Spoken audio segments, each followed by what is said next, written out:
ကြီးကအဖာရဲ့ကော့နေတဲ့ဦးကြားတဲ့ကိုလက်ထိုးတဲ့ကပုတ်နေပါတော့တယ်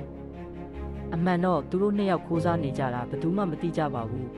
ယောင်ကြလဲတထေးကြီးအခန်းမှာမရှိလို့လိုက်ရှာရင်းရုံငန်းတစ်ခုမှအာရင်အားအတန်ကြားလို့တွားကြည့်ရာအဖာနဲ့တထေးကြီးတို့ရဲ့ထမနဲ့ထိုးပွဲကိုအထင်သားကြီး